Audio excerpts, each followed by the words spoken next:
Hola a todos, ¿cómo están? Mi nombre es Joel Aguilar y esto es Escrito por Joe. El día de hoy quería traerles al canal el análisis del cuento del maestro Gabriel García Márquez que se llama El verano feliz de la señora Forbes, uno de mis cuentos preferidos de este autor y es uno de los cuentos que para mí y para muchos otros es una obra maestra. A mí me parece que es el ejemplo perfecto sobre cómo innovar en la narración de una historia. Y antes de continuar, quiero advertirte que les dejaré en la caja de descripción el enlace del cuento por si se lo quieren leer, que no se van a arrepentir. Es un cuento de 18 páginas más o menos que valdrá toda la pena. Eso y que se suscriban al canal. Gracias. Vamos a comenzar con el análisis. Durante un caluroso verano en la isla de Pantelaria, al sur de Sicilia, los dos hijos de un matrimonio formado por un escritor caribeño y una maestra colombiana quedan al cuidado de la señora Forbes, una institutriz alemana extremadamente estricta. Y pues en esta historia los niños que quedan a cargo de esta señora se dan cuenta de que esta institutriz no es tan estricta consigo misma como lo es con ellos. Y es que en verdad no lo es. Pero ya vamos a adentrarnos a eso. Cabe destacar que existen dos tipos de cuentos, el moderno y el clásico. Este es un cuento moderno, y en los cuentos modernos se caracterizan por tener prácticamente dos historias en una sola.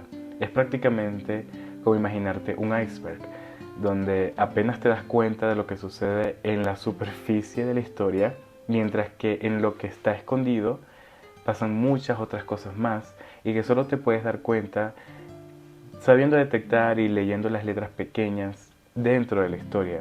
Y es que es cuando la historia se pone más interesante y explota. Pero primero lo primero, ¿cuál es la historia principal? Se trata de dos hermanos que quieren pasar un verano divertido, nadando y jugando, pero la señora Forbes, que es la institutriz, no los deja. La señora Forbes es una mujer dura que por contrato los obliga a rezar 6 veces al día, a guardar silencio, masticar 10 veces antes de tragar y a mantener la espalda pegada a la silla del comedor. Y pues, ¿qué creen? Esto a los niños les empieza a fastidiar. Los niños se cansan de comer cosas que no les gusta, de no poder nadar a las horas que quisieran, del fétido olor que tiene la señora Forbes y de que además se beba el vino de los padres. Una noche, uno de los niños le dice al otro que está decidido a matarla. Y para lograrlo, envenenaron una de las botellas de vino de su padre, de las que tiene el padre en su almacén, para que ella lo agarrara de la forma más inocente posible. Los niños la noche que envenenaron la botella de vino no pudieron dormir esperando a ver qué sucedía.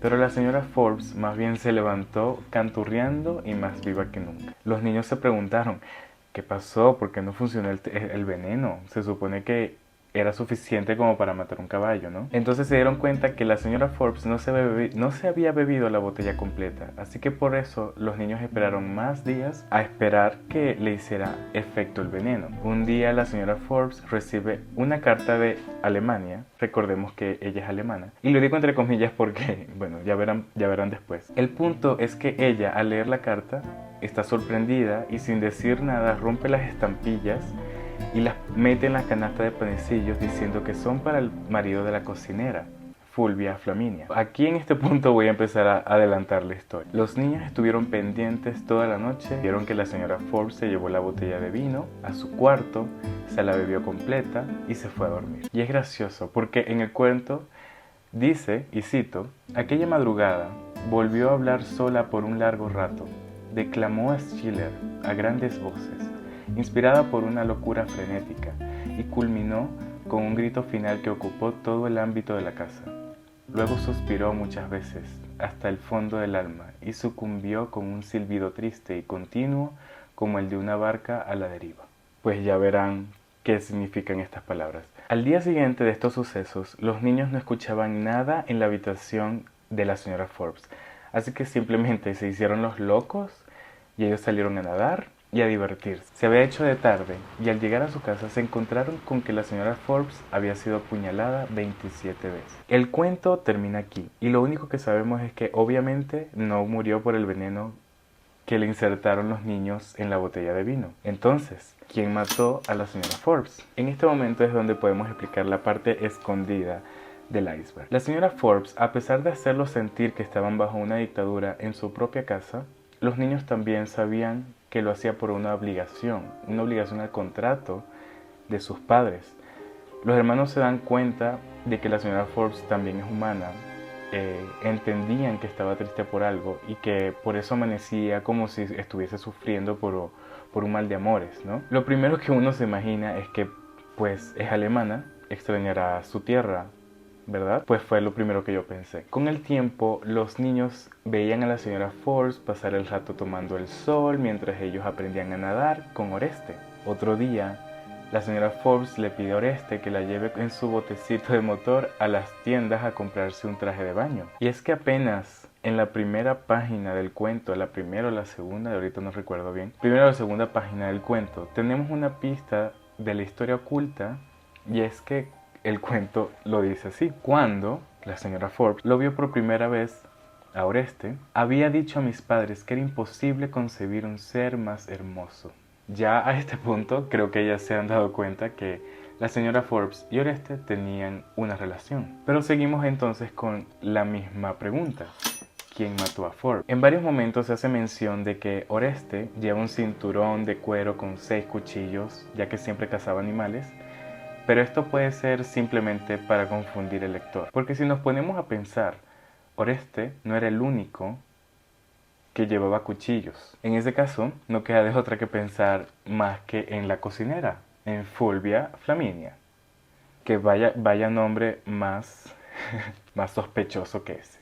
Pero entonces, ¿por qué ella hubiese querido matar a la señora Forbes? ¿Qué tenía en contra de Forbes como para apuñalarla 27 veces? Esta historia es más larga de lo que cree. Mi teoría se basa en que Oreste y Fulvia Flaminia estaban casados. Y los dos trabajaban en la casa de patrones conservadores. Por eso no podían dar a relucir su relación, ¿no? No podían darla a conocer en frente de los niños tampoco.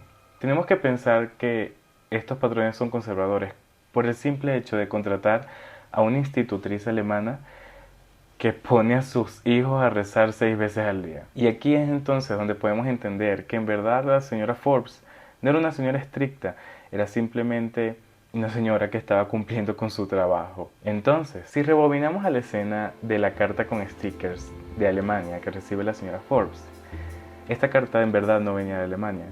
Además de que Forbes se la encontró en una canasta de panecillos en la mesa. ¿Quién pudo poner esa carta ahí más que Fulvia Flaminia? ¿Y qué creen que habrá dicho esa carta? You're fucking Nate? Are you kidding me? Pero esto a Forbes en verdad no le importó, le valió verga. De hecho, rompió la carta y la dejó en trocitos en la misma canasta. Y esto es obvio una declaración de guerra contra la cocinera. La noche en que murió la señora Forbes, los niños la escucharon prácticamente gemir. Entonces, yo pienso que puede ser que esa misma noche estuvo teniendo sexo con Oreste, o ese fue el momento en que Fulvia Flaminia se metió en su dormitorio y la apuñaló 27 veces. Este tipo de cuentos modernos nos enseñan que no todo en las historias se le debe dar al lector, como solía decir mi profesor, en la boquita. Yo en lo personal soy fan de escribir historias encriptadas, pero el reto en verdad de estas historias es que se entienda y que lo hagas tan bien y te quede tan pulido como para que los demás lo entiendan. Y bueno chicos, hasta aquí el análisis de hoy. Espero que les haya gustado el video, espero que se suscriban, le den me gusta y lo compartan. Eso me ayudaría un montón.